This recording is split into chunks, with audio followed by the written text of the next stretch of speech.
Sana all. Oh yeah.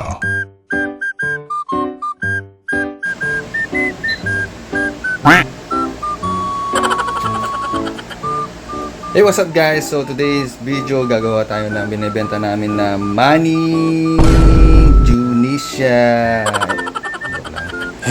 Money na binibenta namin. So basically meron tayong dalawang 5 pounds dito na ilulutuin natin sa mantika na kumukulo. Paano masabi? So check muna natin temperature. So 157 is okay. Ayan, pwede natin lagay yung isang balot ng 5 pounds. Bro! Red skin peanut! What? Let's go! Wow naman! Wow! Wow! Oh my God! Wow!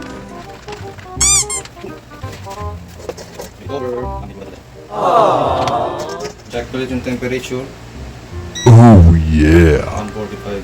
That's okay. Basically, kailangan magre-range lang yung temperature ng 125 to 135. Hindi totoo yan. 145 to, so 140 bumababa na siya kasi binagay natin yung mga mani. Medyo malamig yung mani. So, bababa pa yan. Bola lang yan. And then after natin lagay yung yung raw red peanut skin, kailangan natin yung ng time bomb.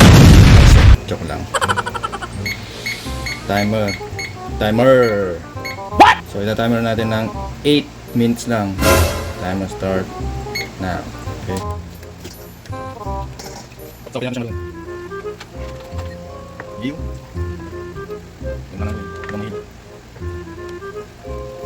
The reason why na kailangan mong halu-haluin yung mani is para hindi siya magdikit at especially hindi siya masunog sa ilalim. And from time to time, kailangan mo rin na What the hell was that? check yung temperature. So basically, sabi ko sa inyo kanina is 140, 145 and then it goes down to 140 kasi nilagay natin yung cold pin. And then now, I check the temperature is 115 or 116. See, I told you. Pababa naman ng pababa. And ayan mo lang into high heat. High heat. High heat. High heat. Until achieve niya yung temperature na gusto mo. So kailangan yung temperature na gusto mo is 125 to 135 lang, okay? Kapag tumaas ng ganyan, madudulok. What? Masusunog. Madudulok is kung makakasunog. Masusunog yung mani mo. Wait, bakit paginggan ba't mani? Masusunog yung peanut, yung red skin peanut. Masusunog yung mani mo, parang. So umabot na siya ng 122. It's okay. And then, another halo na naman. Haluin mo ako sa liwanag ng iyong Google! Parinig kita sa mukha eh! Tama ba yun? Hindi mo sila. Lang halo sila. Hindi siya. Sunog. So guys, umabot na siya ng 131. So basically, hinaan na natin. Lagay natin siya sa mid. Hindi medium, medium heat. Immediate. Medium heat.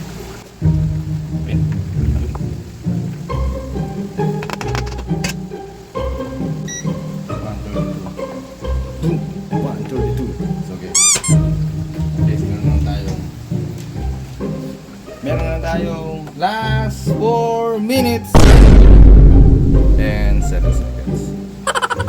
Check temperature again. So umabot na siya ng 137. So basically kailangan hinayin ng konti. Lalagay natin siya number 3. Kanina nasa beat siya number 4. Ngayon lagay natin sa number 3. Number 3, I love you. Kasi meron na tayong less than 3 minutes. Number 3 minutes. 2.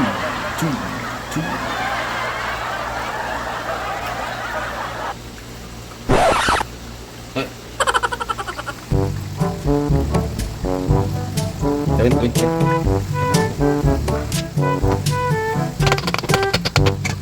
Check! 140.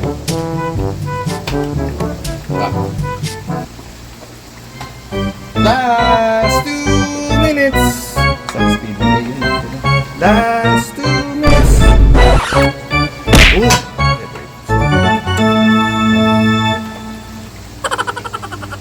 Yan. Lagyan na natin sa number 1. 1.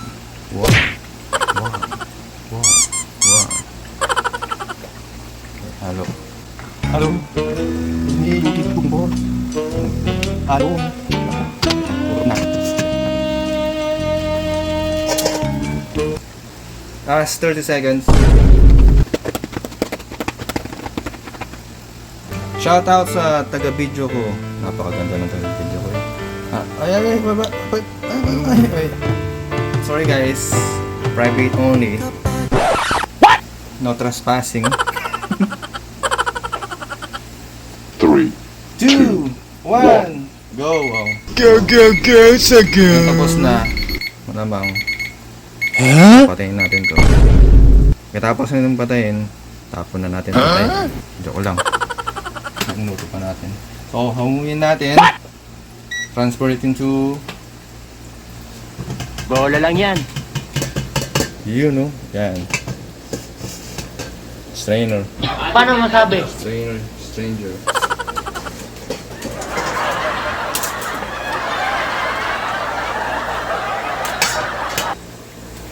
Sana all.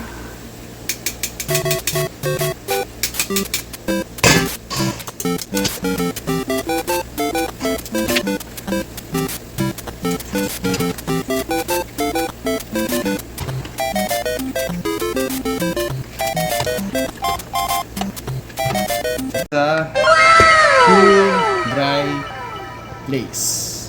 Cool.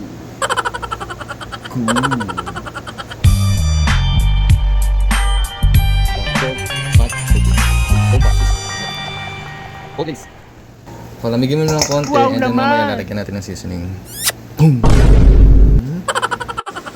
Hey guys! So lalagay natin sa isang malaking container. Paghaluin natin. So, lalagyan natin ng seasoning. Tapos hindi nagtataka. Nagtataka siguro kayo kung nasan yung bawang. Yung bawang. Inuna ko ng pagluto yung bawang kanina. So kapag mag-slice kayo ng bawang, kailangan manipis. Para mas madaling masunog maluto. So kapag ganitong kulay na siya, yan, pwede na yun. Okay, malutong na yun, no?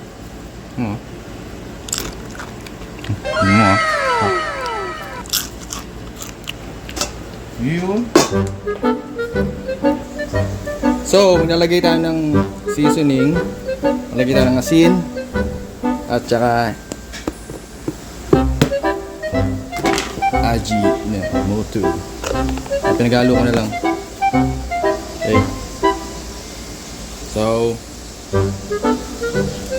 2-5 pounds na mani.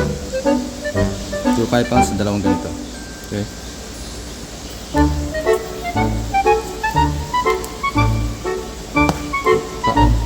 Parang 1/4 ba to? Yeah. So, dalawang ganito. And then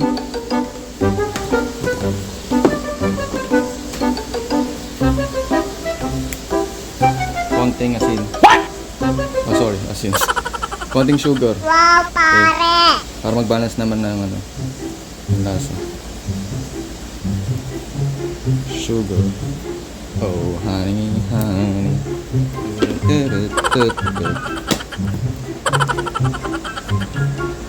Okay. Gawin na natin. Gaya ng katawa kanina. Oh my God! Haluin mo ako sa liwanag ng iyong pagluluto. Ay, okay ba? Malino, bal. Mali. Okay. Ganyan lang natin. Then after natin haluin is, papalamigin na natin ng 30 to 1 hour. 30 minutes to 1 hour yung yung resting ng mani. Yung peanut. Peanut. Okay. I'll see you in an hour, guys. Bam. Okay guys, after 1 hour, medyo ano na siya, cool down na. May nilitang sa ilalim. Pero at least ano, malamig na yung nasa itaas. Pwede nating halo yung wamba, garlic, fried garlic kanina. So question, bakit hindi ko nilagay yung bawang kanina? Sagot ko, I don't know.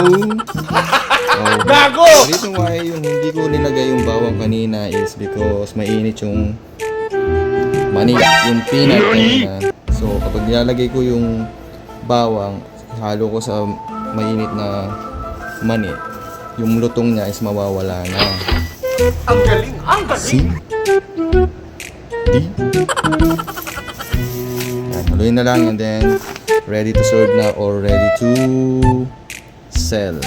Thank you for watching, guys. Bye.